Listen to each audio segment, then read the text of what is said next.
All right, welcome back to the Daily Fantasy Flex podcast. It is Tuesday night, and I want to make fun of you, Jay, because you had no clue what day it was when you were talking on the pod with Pete yesterday. It took you like Every day, 45 seconds into the podcast to figure out what day it was. every day is the same to me. It's just baseball and basketball, and that's it. I don't know what the days are anymore. They just come and go at this point. I hear you. Yeah. We're recording Tuesday night, which is coinciding with Game 4. Sorry, Game 4. All yeah, right, I'm screwing up. Yeah, yeah. See, man, I know what games are on. But true. Yeah.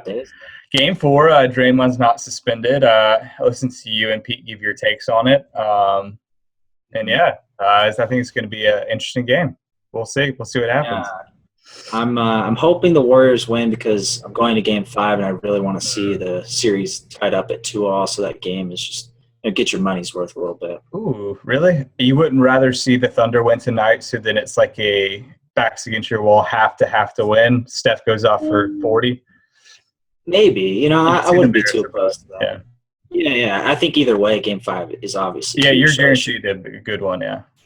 Yeah, it should be great. That's until I blow all my funds before then and have to sell my ticket on the streets or something. Yeah. For triple face. Yeah, I mean in Golden State, yeah.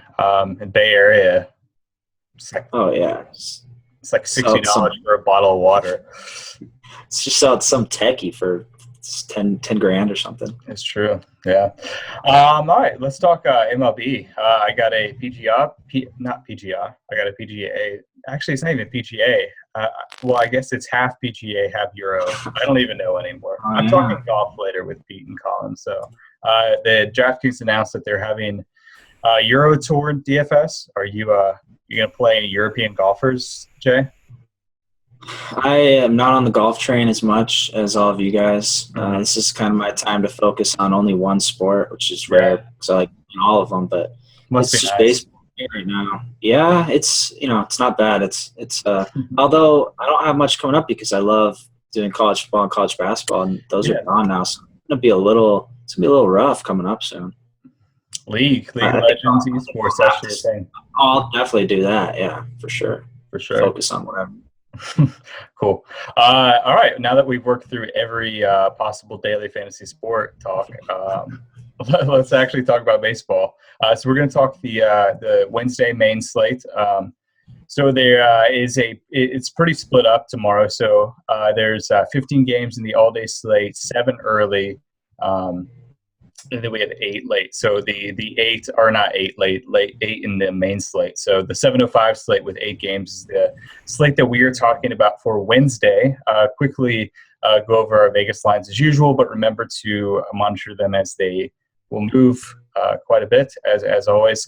The high is yet again the Red Sox. They're at 5.5, just massive total, higher than anyone else. And the next 2 teams are Houston and Tampa Bay at 4-6. So Red Sox are going to be very, very, very, very popular. They're very expensive, as warranted, but they're a lot higher than any other team. Low, real quickly, is Cincinnati. Oakland is at 3.3. Miami's at 3.5. So it's going to be another night where we sort of have to deal with the fact that Boston is a lot higher than any other team. And then sort of how do you deal with that, both cash and tournaments with fade and getting exposure to lower priced guys. It was a little bit of an issue tonight because we had a lot of elite pitchers. And we'll transition into our next segment, which we'll go over 2 intriguing pitchers because I think tonight's a little bit different. Jay, I'll let you start, but I think we can both agree not a great night for pitchers. It's so brutal. I despise the research for this slate. I'm probably going to focus on the early slate. I'm going to the Giants game tomorrow morning, so probably stack that, play the early slate a bit, and kind of take it easy on this late slate because the pitching, especially after coming off a night like tonight, I don't even know what tonight is. Tuesday night. We had so many good pitchers, and then there's just nobody tomorrow. So it's really ugly. One pitcher I'm looking at who's intriguing, I guess. I mean, I want to just skip this and go to pitchers I fade, which is all of them, but Steven Wright. And the thing I like about Wright, kind of from a cash perspective, is that he goes deep into games. He throws a lot of pitches, which I think elevates his floor. I did write a trend of the day on pitch counts, and it obviously correlates with success. He averages 107 pitches per start, tied for fourth most in the majors. So I like that. I like the matchup against the Rockies away from Coors Field. And then really just above all, there just aren't that many pitchers on this slate to really choose from. Nobody stands out to me. The range of strikeouts is so small. I think as of now, according to our K predictor, nobody is projected at over 5.1 strikeouts. So like this slate is essentially the puking Skype emoji in real life. It's so disgusting. I can't even look at these pitchers and take any of them seriously. But if you have to choose one, I think Wright's an option for me as 80% consistency this month, 40% upside in 5 starts. So looking at him a little bit. And then another guy I'm looking at is Scott Kazmir. Again, just not the strongest options overall. There's really nobody that stands out. But Kazmir stands out to me a little bit more probably as a tournament play. And this is more, which brings in the slate. I think it's just a lot more of a tournament slate. I don't trust any of these guys enough to put out a decent chunk of money out there in cash. Just having all your, if you roll one lineup and having it all hinge on one of these pitchers if they get blown up. So I think this is a slate where you focus on your hitters a lot and spread exposure to pitchers. But Kazmir has solid advanced stats his last 15 days. He's registered the lowest hard hit percentage out of all pitchers, just 11% last 15 days. Reds are implied to score just 3.3 runs, which is tied for the lowest on the slate. The only real downside with him, looking at him, is the Reds are pretty solid against lefties, don't strike out very much against lefties either, which is kind of why he's more of a tournament play. But again, I think he's just automatically in cash consideration because it's really hard to find a pitcher that's everything clicking for him. Unless you got one. Who are you two? Yeah, it's tough. I don't have any guy. There's really no elite cash option, I don't think. There's just – and maybe that means that you limit sort of your ratio, or maybe you just limit the amount of money that you have in slate in general on this main slate. Maybe you just go more tournaments than cash because there's no real safety. MLB DFS is sort of a daily sport where there's not much safety in general anyway. We usually find safety in the form of starting pitching and elite starting pitching. So on a slate like this, we're really going to have no safety anywhere. Because we don't have good pitchers, and obviously batters are so volatile because of their few at-bats. But I'll give 2 that I think are at least semi-intriguing, and maybe I'll have more exposure in tournaments than others. The first guy I think is probably the best option on this slate is Iwakuma. So just sort of looking through his stuff, he's playing in a decent park, and like this is stuff that you have to really take into account. Like if you're looking at guys, no one really has strikeout potential. A couple guys have okay whips, but no really great options. You sort of have to look to, maybe who an umpire is, or who, who's in a good pitcher's park. Who is in better recent form lately. The stuff where it is important on most days, but you obviously want to focus on strikeouts and more important things because those aren't really going to stand out tomorrow. I think that you sort of look at those other peripherals as important. So Iwakuma is a guy, he's, in a matchup I think it's decent. Oakland's only projected for 3.3 runs. They're projected to have the lowest WOBA tomorrow in their lineup, and he's in a good pitcher's park. So I don't think he's an amazing play by any means, but sort of those 3 facts are about as good as you're going to get out of a pitcher. So like him. And the other guy that I like is Matt Andriese for Tampa Bay. And this is sort of another situation where he's actually in an even better park. He's got a 90 park factor rating because they're playing in Miami, which is a pitcher's park. So I like Andriese. He's got a really good whip. He's got a 1.109 whip going against Miami, who not the best bats, not an awful matchup. They are implied for 3.5 runs, but again, you sort of just have to take what you can get. And a guy with a good whip in a really good pitcher's park, sometimes that's as good as you can get. So those are my 2 guys that are intriguing for those reasons. But yes, it's a definitely tough slate for pitchers. So we'll move to our pitchers to fade. I know we sort of want to fade all of them, like you said, Jay, but is there one in particular that stands out? I mean, it's really hard. I really do want to fade them all in cash. I think, like you made strong cases for tournaments. There are these pitchers that are intriguing for tournaments that have decent upside. But one guy I guess I'm fading kind of by process of elimination of a guy I'd actually consider to make him a viable fade for this podcast is Junior Guerra. And it's kind of a bit contradictory after highlighting Kazmir's difficult matchup against a team against him in lefties. But it's the Braves strikeout rate I don't love versus righties. They don't strike out as much. They are horrible offense. But it's the strikeouts that do it for me with Guerra. I think coming off his last game, where he had a really, really big game and double-digit strikeouts, I think his ownership will kind of creep up as well. Facing the awful Braves, I think people will kind of throw him in a decent amount in tournaments, although it's kind of really hard to read ownership on this slate in terms of pitchers because nobody stands out as much. But I'm fading him with the downside in Ks, but really I want to fade every pitcher and just spread out exposure to a lot of these guys in tournaments. Yeah, it's bad. The guy that I'm looking to fade is Estrada. And really mostly because I look at his whip, and it's the best on the slate. So it's 1.036, which is good. But he is playing in the worst park tomorrow. Yankees is a hitter's park. There's actually quite a bit of pitcher's park on this slate, and some guys who have good matchups in terms of have home plate umpires that are in their favor. He's sort of in the opposite, where he's in a bad park and has a umpire that hurts his value. So I think that people might look at him and look at his whip and say, okay, if I'm going to try to get safety somewhere, I'm going to go Estrada because his data says that he's probably the safest option. But I don't think that's going to be the case. I really don't like him for the reasons of being in the park, and really I don't like any of these guys. But yeah, Estrada is a guy potentially that I think guys might be on, and I'm not going to like where his ownership is relative to where I think it should be. So he's my fade. Yeah, it's so hard to kind of gauge the ownership with these guys. It's just like the strikeout rate.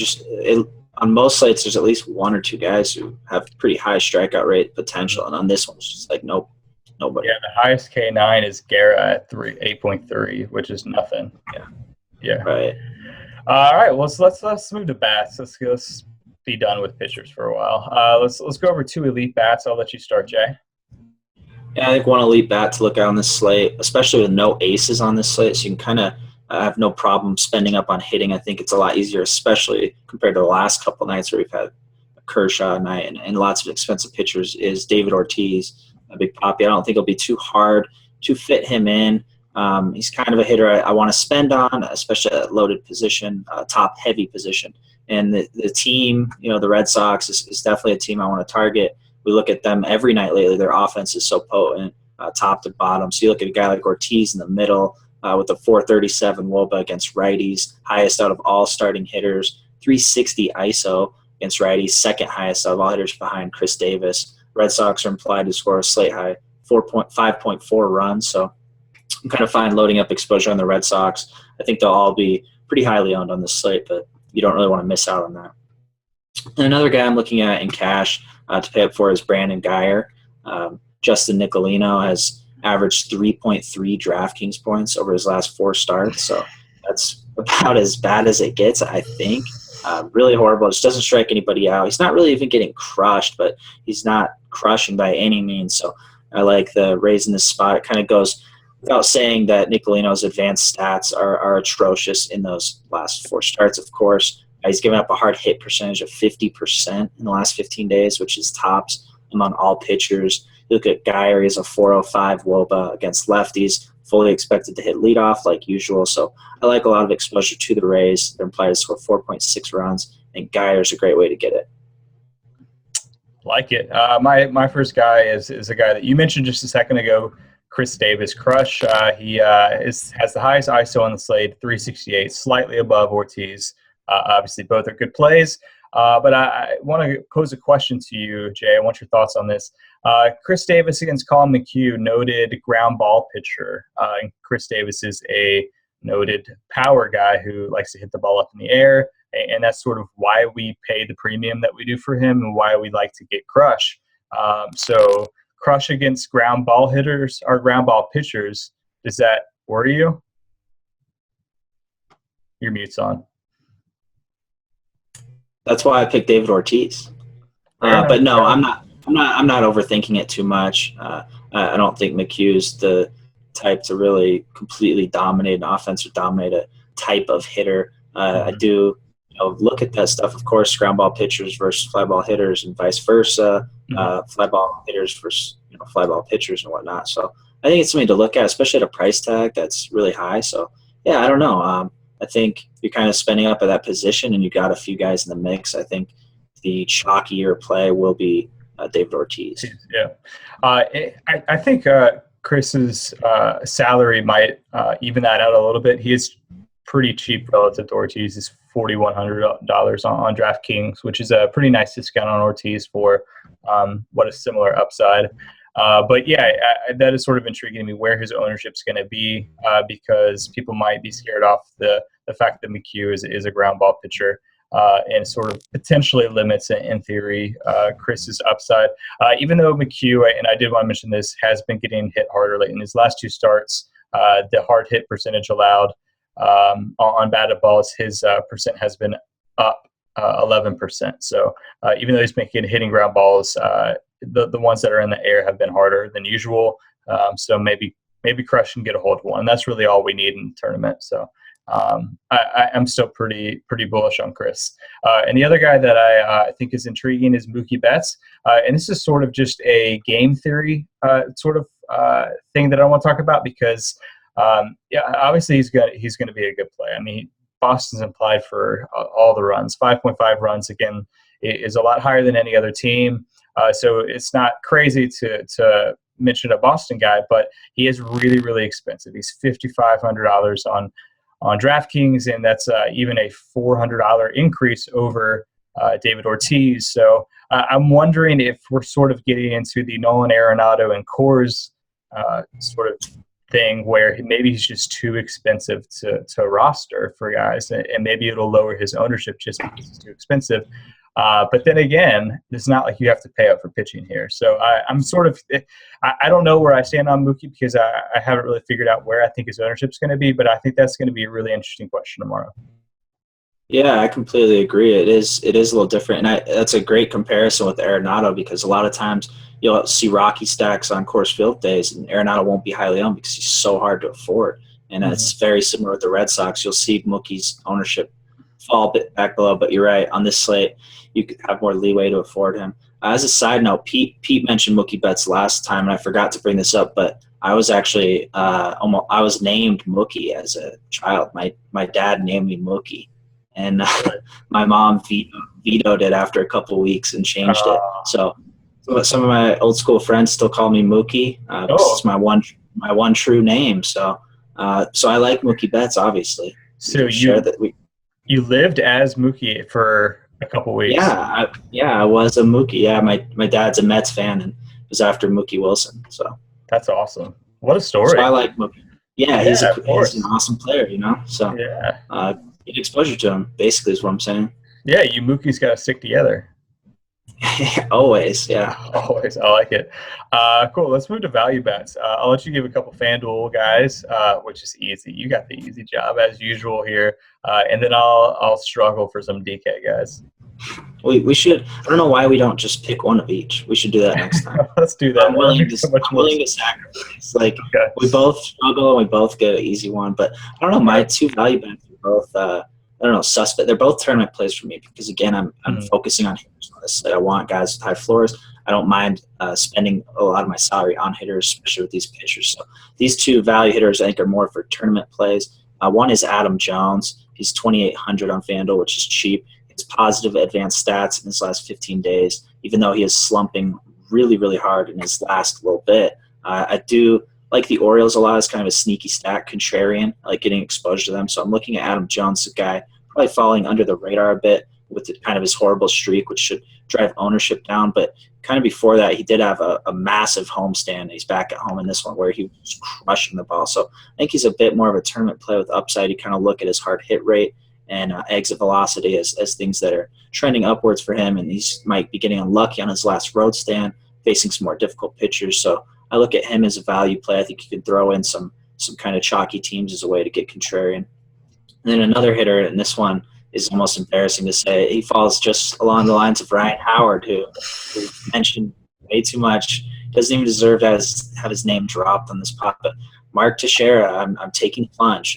He's just 2,500. I think you look at first base and you see all these guys at the top. We just mentioned Chris Davis and David Ortiz, guys you much prefer to spend on. But if you are taking the contrarian route, which you need to in tournaments, Teixeira is a guy I'm looking at with home run potential, playing at home at Yankee Stadium, facing Marco Estrada, who's susceptible to home runs. So he'll be low owned, I believe, especially on this slate. I'd say like 0.0005. I hope a bunch of donkeys roster him, but I'm going to be one of them. Yeah, it's 0.0005, which is about his WOBA. So I know. Yeah, it's horrible, but I like the upside with in combination of the ownership. Yeah, no, I like that. I'll quickly give my two DraftKings guys. The first guy I'm looking at is Junko Kang. I guess I might be stretching this a little bit because it's not like he's min-priced or anything. He's 3,400 on DraftKings, so we'll accept it. But the thing I really did want to point out, and this sort of leads to value, is the fact that he has an 84% bargain rating on DraftKings, which means that he sort of just measuring the difference between a player's DraftKings salary and FanDuel salary. We have a bargain rating on both sites. And usually when a player, because DraftKings has a lot tighter pricing, usually when a player has a high DraftKings bargain rating, that means that they're cheaper on DraftKings relative to the FanDuel pricing. Usually that means that they are a value just because DraftKings is a little bit tighter in their pricing. So I like him for that reason. I think he's in a good spot here. Is going to hit against Robbie De La Rosa as it's 222 ISO, 522 slugging. Is in a good spot, and I think is just a little bit underpriced on DraftKings. So 34 might be stretching the rules of this value bats segment, but we'll roll with it anyway. And the other guy that I'm going to mention is Mikey Matuk. You're rocking the Durham Bulls hat, and Matuk is a Durham Bulls bro. So he's awesome. Obviously called up to Tampa Bay this season, and he's been hitting well. He's got 314 ISO, 600 slugging, 409 WOBA. I mean, those are great numbers. Obviously, small sample size, but and largely due to the fact that he is a platoon player and is going to hit against lefties. But he is facing a lefty tomorrow.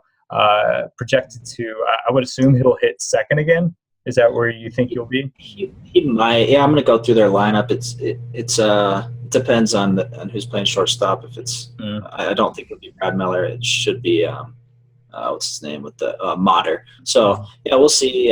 But either way, I think you look at his price. Yeah, it's great. Yeah. So. Yeah, the sort of matchup against a lefty, and the fact that he's only 3,200 on DraftKings, crazy low. He's like about min price on FanDuel, so a guy that you can mention easily. Yeah, I know. I missed the jump, and I went with Mark Teixeira and said, "What am I doing?" Oof, Jay. I know. Mikey Mazuka, yeah, I think we both sort of agree that he's a really good value option on both sides. So I would give him a hard look. All right, let's hit a couple stacks of the day. I'll let you go first. Yeah, stack I like a lot on this slate. It's such a small slate. I think you do definitely need to get contrarian. I think the Diamondbacks stand out for me. One, they're in a shift of a much more difficult park factor coming from Coors Light, which will get a lot of people off them automatically. But the Diamondbacks, what I'm looking at, they have the third highest WOBA, third highest ISO against left-handed pitchers. With the bad park factor shift, is the downside, but opposing pitcher Jeff Locke is the second highest whip on this slate. So I like the projected ownership a lot with these guys, and this slate in particular, with a lot of focus and attention being on these top teams, the Red Sox as always, and some of these higher implied run total teams. So I think the Diamondbacks will be very contrarian, but kind of maintain that upside as they have power against left-handed pitchers. So lots of their hitters, you look through, they have positive splits against lefties. But more than anything, the most intriguing thing for me about Diamondbacks is the low ownership you can get them at. Yeah, that's a great call. Yeah, Boston's obviously going to be very high. And I sort of did a similar thing and just try to find a team that I like the most that was not Boston. And I think the team that I'm most intrigued other than them is Tampa Bay. Obviously, just mentioned Mikey Matuk. You mentioned Geyer earlier, and so I think that they have a bunch of intriguing hitters that could potentially be really interesting. And I think they have some really interesting potential to score a lot of runs. I mean, they're projected for, what is it, 4.6? Yeah. 4.6, yeah. They're facing Nicolino, who you mentioned earlier is not very good at baseball and pitching. He has a hard hit percentage that is up 18% lately, and I'll sort of get into that in just a second in my stat of the day. But you mentioned that earlier. But Nicolino, very, very bad pitcher. Rays, interesting batters. Lower ownership than Boston. Those three factors sort of all align for me to like the Rays tomorrow. All right, let's go to a stat of the day. Yeah, I got Chris Carter, kind of looking at exit velocity on the slate. His exit velocity of 98 miles per hour in his last 15 days, which is really good. That's more of a strictly tournament play, just focusing on a guy with serious home run upside, something I like to look at for tournaments. So I definitely like tournament exposure to him. Folty allows the opposing pitcher by far the highest home run percentage out of all starters. So Carter, just his makeup of kind of a boomer bust guy, is in a really good situation to go yard here. So I think he's kind of a perfect play for tournaments. I like it. My stat of the day is right back to Nicolino. And you actually stole the stat from me earlier, even though you didn't know it. Did I? Yeah, you didn't know it, so I can't be mad at you. But it's a great stat. He has a recent hard hit rate of 50%.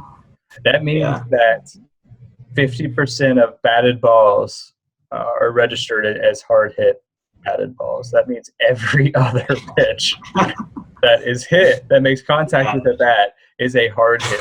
Like, that is amazing if you think about it. Every other batted ball. Yeah, I mean, I don't know. It's ridiculous. Yeah.